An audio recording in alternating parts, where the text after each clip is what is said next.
Stop chasing excitement. If you're over 60, the boring things you skip every day are silently rebuilding or destroying your health.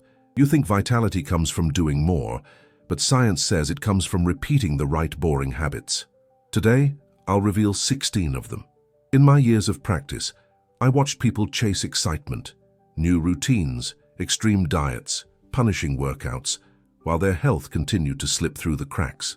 Meanwhile, the patients who aged well weren't doing anything flashy. They were repeating small, almost forgettable actions every single day, and those actions added up to something extraordinary. There's a philosophy I've always respected from Dr. Shigeaki Hinohara, one of the longest practicing physicians in modern history. His belief was simple and deeply uncomfortable for our culture. Long life is not built through excitement. It's built through quiet daily care repeated patiently for years. He once compared health to a garden. Health is maintained the way a garden grows, by regular tending, not sudden storms. You don't yell at the soil. You don't panic when growth is slow. You show up, you water, you protect, and you let time work with you instead of against you. This matters because many people over 60 are carrying unnecessary shame. They think, if my health is declining, I must have failed. I must not have tried hard enough.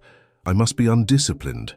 That's not the truth. Declining health usually comes from missed basics, not a lack of motivation or intelligence. No one taught you which signals your aging body actually listens to, and the healthcare system, stretched thin and obsessed with emergencies, rarely has time to explain this part. Here's something else most people don't realize. When researchers study the longest-lived populations on Earth, they don't find extreme routines. They find predictable days, simple meals, low-stress rhythms, lives that look almost repetitive from the outside, but internally those bodies are calm, repaired, and resilient. Predictability is not boring to your nervous system, it's reassuring.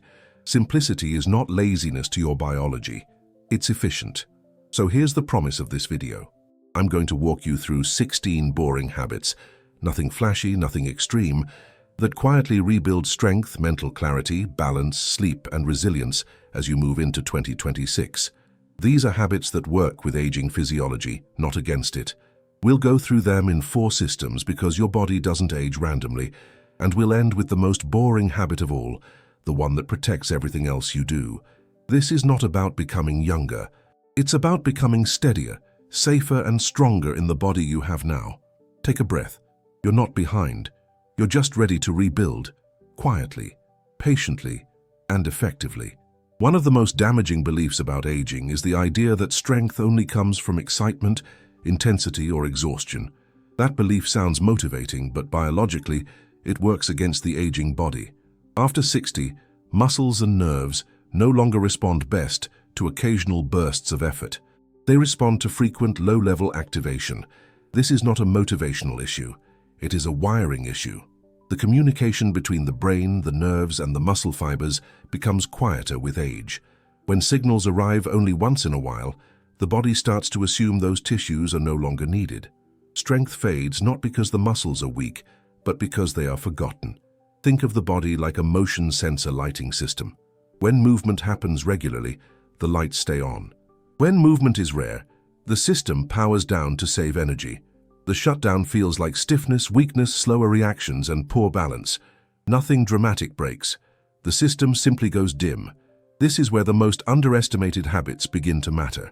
Standing up and sitting down intentionally every day sends a clear message to the nervous system that the legs are still required.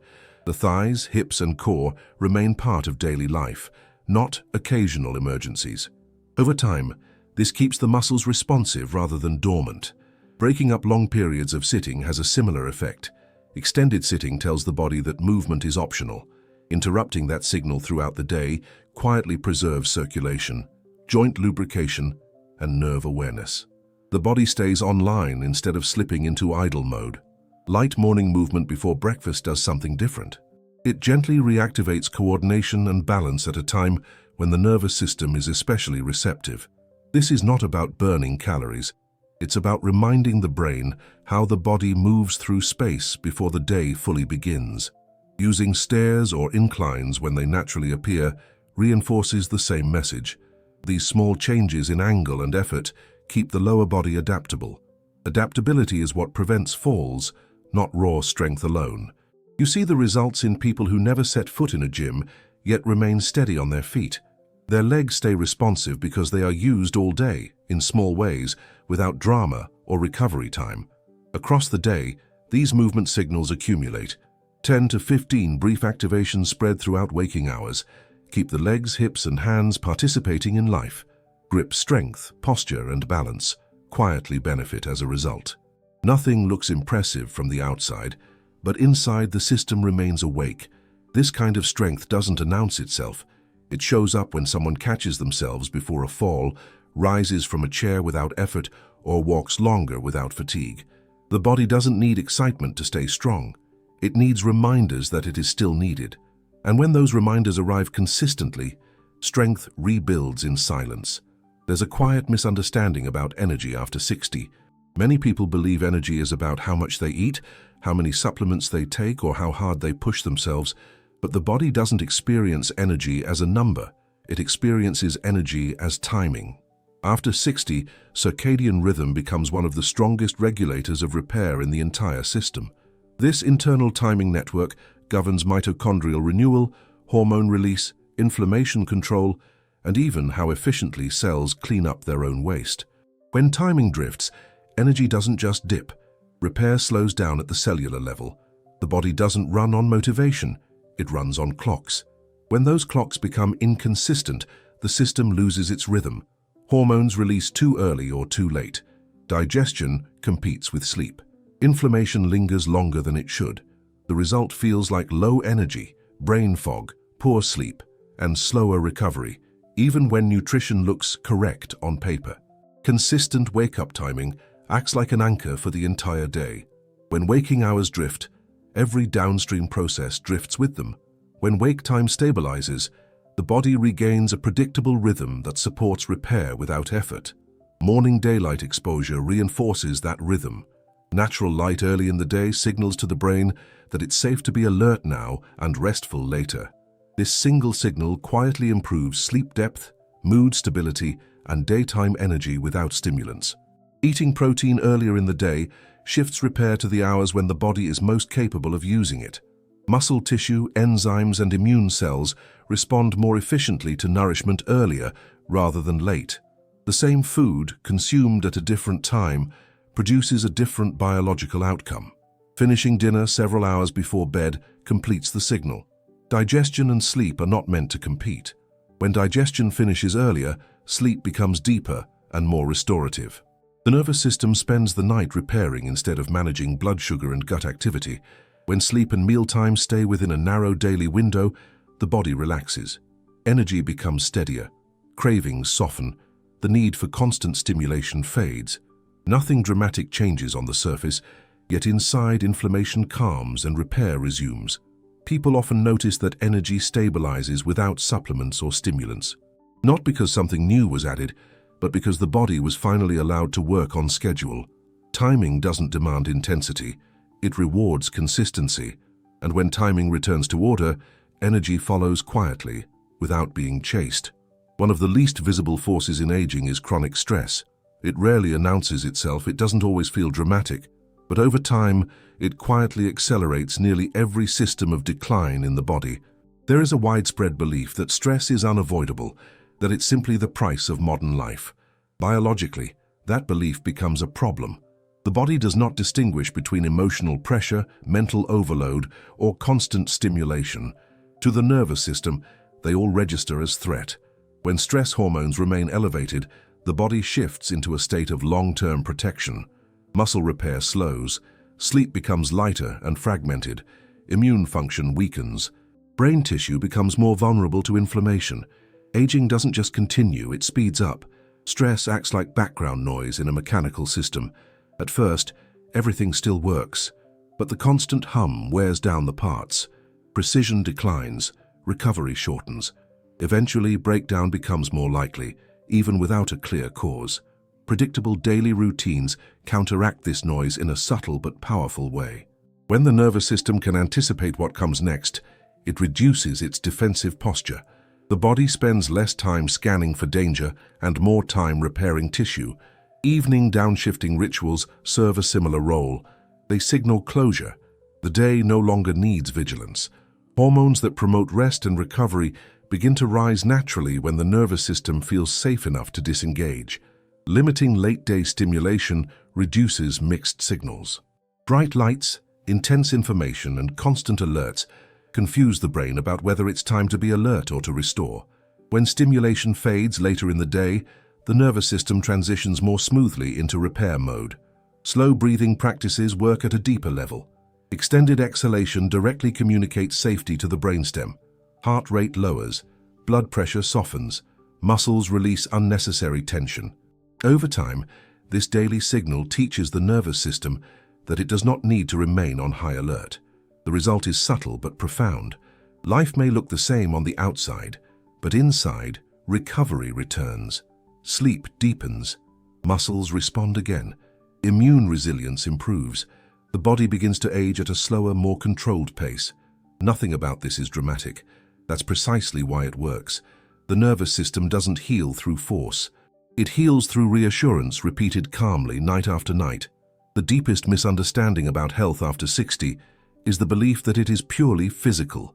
Muscles, joints, blood tests, and scans matter, but they do not operate in isolation. Beneath all of them sits identity, and identity quietly shapes how fast or how slowly the body ages. The nervous system is always listening for one question: am I still needed, or am I fading out of relevance? The answer to that question influences hormone balance, motivation, movement frequency, and even how consistently the body repairs itself. Identity is not a mindset trick. It is a biological signal. When a person feels useful, the body behaves differently. Movement becomes natural instead of forced. Attention sharpens. The stress response softens. The system shifts from protection into participation. Daily usefulness, even in small ways, reinforces that signal. It tells the brain that this body still has a role to play. That message alone alters posture, gait, and energy without conscious effort. Social contact works along the same pathway. Brief interaction reminds the nervous system that connection still exists. Isolation, even mild, subtly increases stress hormones. Connection reduces them. The body responds by stabilizing sleep, mood, and immune function. Language matters more than most people realize. Speaking about aging with negativity trains the brain to expect loss. Expectation shapes behavior, and behavior shapes biology. When aging is framed as decline, the body complies. When aging is framed as adaptation, the body responds with resilience. Choosing ease over force may be the most overlooked habit of all. Force creates resistance inside the system. Ease allows movement, repair, and motivation to emerge without friction. The body lasts longer when it is guided, not battled. This is why health often rebuilds when the body feels needed and safe. Not younger, not perfect, simply valued and supported. The most boring habits in this entire list live here. They don't look like health strategies. They look like living with purpose, calm, and respect for limits. Yet they protect everything else. Strength, balance, sleep, and clarity all follow the role the body believes it still plays. When identity shifts, effort decreases, consistency increases, aging slows, and that is how health rebuilds quietly, from the inside out. As this comes to a close, it's worth returning to the perspective of Dr. Shigeaki Hinohara, not as a historical figure, but as a witness to nearly a century of human aging. He observed thousands of bodies over decades, and what he learned ran counter to modern expectations. Health was not preserved by urgency or intensity. It was protected by patience, humility, and respect for the body's natural rhythms. He often reminded colleagues that long life is not built through extraordinary days. It is built through ordinary days handled well. When care becomes routine rather than reactive, the body stays calm enough to repair itself. When care becomes dramatic, the system shifts into defense. Aging does not respond well to pressure. It responds to steadiness. This understanding aligns closely with what has been seen in the world's longest-lived populations. Their lives are not optimized or filled with constant self-improvement. They are predictable. Meals arrive at similar times. Sleep follows natural light. Movement is woven into daily living rather than isolated into intense sessions. Stress exists, but it does not dominate every hour. This predictability is not dull to the body, it is stabilizing. What often gets overlooked in discussions about aging is dignity. Health is not about reclaiming youth or proving resilience. It is about preserving function, walking without fear, thinking clearly without strain, sleeping deeply enough to wake restored, living independently without constant concern. These capacities form the backbone of quality of life, and they are protected by consistency, not excitement. The habits explored here may seem unremarkable. None of them promise rapid change. None of them demand extreme discipline. Yet together, they send signals the aging body understands. Muscles respond to frequent, gentle reminders. Hormones respond to regular timing. The nervous system responds to safety, predictability, and reduced stimulation. Identity responds to usefulness and connection. When these signals arrive day after day, the body stops bracing and starts maintaining. This is how a new baseline forms. Inflammation settles, recovery becomes more reliable, energy stabilizes. The body no longer feels like it is constantly catching up or defending itself. It feels supported. In that environment, repair is no longer interrupted. There is reassurance in this. Nothing here requires a new body or a dramatic overhaul. The physiology that feels slower or more fragile has not failed. It has simply become more selective. After 60, the body listens more carefully. It responds less to force and more to clarity. When daily signals become consistent, the system adapts. Pressure is often mistaken for motivation, but pressure tends to shorten patience and increase resistance. Calm repetition, on the other hand, builds trust between the mind and the body. When the body trusts the signals it receives, it invests in maintenance again. This is not about lowering standards. It is about choosing strategies that work with age instead of against it. Looking ahead to 2026, health does not require reinvention. It requires alignment. When habits support strength, clarity, balance, sleep, and resilience quietly, independence lasts longer. Confidence returns not because the body feels younger, but because it feels reliable. The future feels steadier, less fragile, and more manageable. The most important shift is internal. It is the decision to stop chasing what looks impressive and start valuing what protects function. Boring habits rarely demand attention, but they safeguard the abilities that make life livable. Health after 60 is not rebuilt through urgency. It is rebuilt through trust. Trust that small actions matter. Trust that repetition compounds. Trust that the body is still responsive when it is treated with respect. And that is the quiet truth. When excitement is replaced with consistency and pressure with patience, the body responds. Not dramatically, but steadily, sustainably, and with dignity.